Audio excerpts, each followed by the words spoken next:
안녕하세요. 넓고 얕은 지식을 전하는 홀스형입니다. 이번에 다룰 이야기는 봉오동 전투의 영웅, 무장항일투쟁의 선봉장 홍범도 장군 이야기입니다. 문재인 대통령이 이번 광복절을 맞아 홍범도 장군의 유해를 대한민국으로 봉환한다고 합니다. 문재인 대통령은 황기철 국가보훈처장을 특사로 하는 특사단을 카자흐스탄에 파견한다고 하는데요. 특사단에는 배우 조진웅 씨가 포함됐다고 하네요. 배우 조진웅, 이 양반도 정말 멋진 분인데 여기에 또 참여를 하네요. 이 형님 정말 찐입니다. 자, 그럼 홍범도 장군이 어떤 사람인지 한번 알아볼까요? 홍범도 장군은 평양에서 태어났습니다. 아버지가 머슴이었어요. 홍범도의 어린 시절 부모님이 일찍 돌아가시고 머슴살이를 전전하면서 힘들게 살았습니다. 너무 가난했고 배우지도 못한 어린 시절 방황을 하다가 절에 들어가서 스님이 됩니다. 출가를 하게 된 것이죠. 여기서 글도 배우고 아내도 얻습니다. 응? 절에서 아내를 얻어? 스님인데 이분 절에서 비구니와 눈이 맞아 결혼을 했다네요. 이게 다 부처님의 뜻 아니겠습니까? 뭐 스님들이 모두 수양만 하라는 법은 없으니까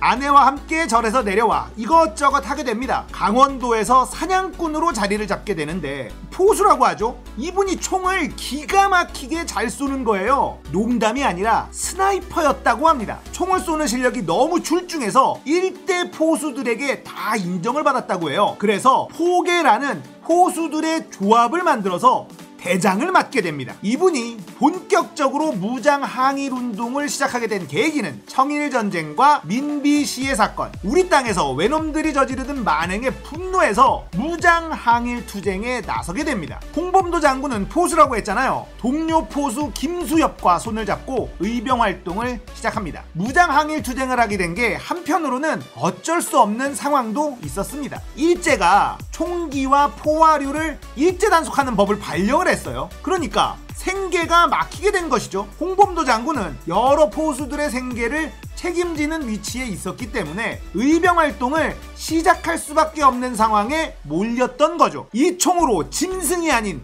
외놈들을 잡겠다, 이런 마음을 먹은 거죠. 강원도에서 함께 사냥을 하면서 지내던 14명의 포수들과 의병활동을 시작하게 됩니다. 홍범도는 전설의 스나이퍼였습니다. 산속에서 홍범도는 무적이었습니다. 동료들 없이 혼자서 강원도, 경기도 지역 산속에 매복해서 일본군 수십 명을 처치했다는 얘기도 전해지고 있습니다. 1896년 이후 을미의병의 기세가 수그러들고 홍범도 장군도 다시 산에서 사냥꾼의 생활을 시작하게 됩니다. 1905년 일본이 조선을 먹습니다. 을사늑약이 체결이 됩니다. 일제는 또다시 포수들의 총기를 강제로 뺏으려 합니다. 홍범도와 사냥꾼들은 생계가 막히게 된 것이죠. 홍범도 장군은 함경도 갑산 일대의 포수들을 모으기 시작합니다. 홍범도 장군을 따르는 사냥꾼들의 숫자가 600명에서 700명 정도였다고 하니까 이 포수들의 세계에서 홍범도라는 사람의 인지도가 엄청났다는 걸 짐작할 수 있죠. 꽤 큰 의병대가 조직이 됩니다.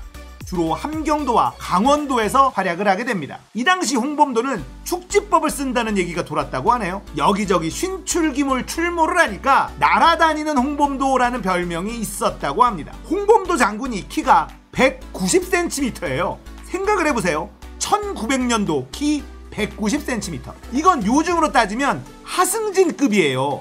그 당시 남자 평균 키가 160cm대 초반이었던 것을 생각해 본다면 정말 엄청난 거구였던 거죠. 이런 거구가 산을 기가 막히게 잘 타는 데다가 총은 또 얼마나 잘 쏘는지 그 당시 포수들이 따를만 했겠죠. 홍범도 장군은 그 후손이 없어요. 아내와 아들들이 모두 일제와 싸우다 돌아가셨거든요. 일제에게는 정말 큰 골칫거리였던 홍범도 장군, 이놈들이 아주 치졸한 계략을 씁니다. 가족들을 인질로 삼아 홍범도를 체포하려고 했는데요. 큰아들 홍양순을 이용해서 귀순을 권유하는 내용을 담은 가짜 편지를 쓰게 합니다. 아들은 이 가짜 편지를 들고 아버지를 찾아갑니다. 홍범도 장군은 이 편지를 읽고 어떤 반응을 보였을까요? 아들이 일제에 붙었다는 걸 알고는 아들을 쏴버렸어요. 아들의 귀 한쪽이 떨어져 나가버립니다. 이놈아, 네가 전달에는 내 자식이었지만은 네가 일본 감옥에 서너 달 갇혀있더니 그놈들 말을 듣고 나에게 해를 끼치려는 놈이 됐구나.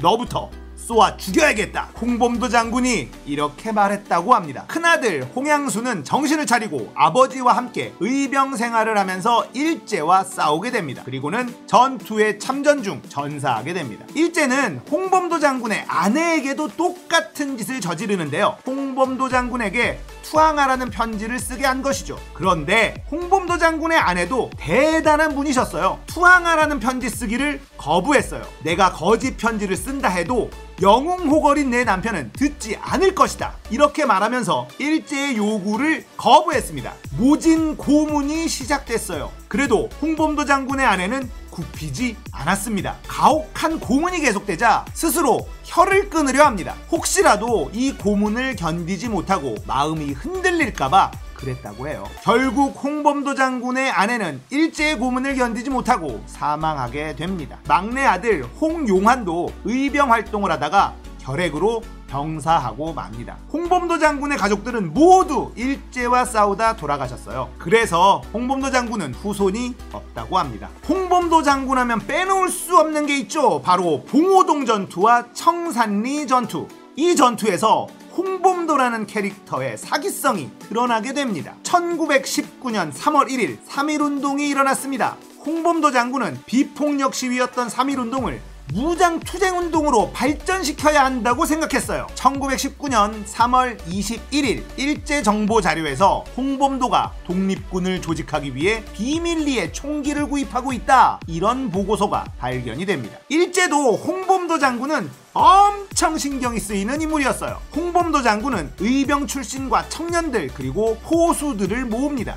그리고는 대한독립군을 창설합니다. 3.1운동은 비폭력 시위였잖아요. 하지만 홍범도는 달랐습니다. 3.1운동 이후 독립군 부대 최초로 국내 진압작전을 단행합니다. 함경남도 갑산군에 진입해서 일제 통치기관을 습격합니다. 평안북도 일대를 점령해서 일본군과 전투를 벌이는데 일본군 70명을 전멸시켜버립니다. 그렇게 홍범도 장군의 위상은 점점 더 커지게 됩니다. 홍범도 장군은 1920년 독립군의 연합으로 1000여 명의 독립군을 지휘하게 됩니다. 이제 일제는 홍범도를 가만히 둘 수 없는 상황이 된 거죠. 아주 눈에 가시였던 거예요. 일본군들도 두려워할 수밖에 없었던 홍범도. 외놈들이 가뜩이나 작잖아요. 그 당시 190cm였던 홍범도 장군은 공포 그 자체였을 거예요. 홍범도를 제거해야만 했던 일본군, 대대적으로 홍범도를 포함한 독립군 제거 작전에 돌입하게 됩니다. 독립군을 쫓아서 두만강을 건너 봉오동까지 추격해옵니다. 여기서 역사적인 전투인 봉오동 전투가 벌어집니다.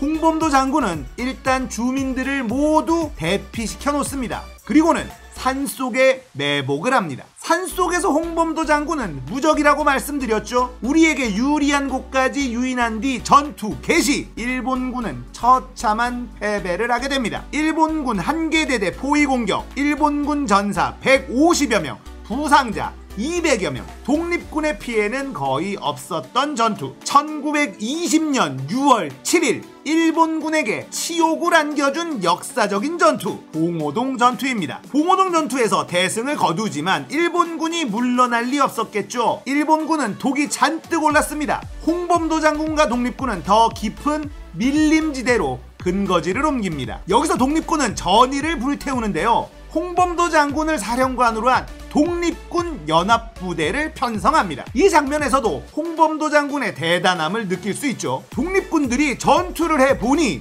홍범도 장군이 대단하다는 걸 알게 된 거죠. 홍범도 장군과 상관없이 모여들었던 독립군들도 홍범도 장군을 따르기로 결정을 하게 됩니다. 이때 실전투 병력이 1400명 정도였다고 하니 엄청나죠. 청산리에 주둔하고 있는 김자진 장군의 병력이 600명 정도였다고 합니다. 둘이 합치면 2000 정도의 전투 병력으로 일본군과 싸울 준비를 하고 있었습니다. 1920년 10월 21일 오전 9시 청산리 대군평, 김자진 장군의 국로군정서가 일본군 300여 명을 사살합니다. 청산리 독립전쟁의 첫 번째 전투에서 대승을 거두게 됩니다. 그날 오후 홍범도 장군의 독립군 연합부대가 일본군 수백 명을 사살합니다.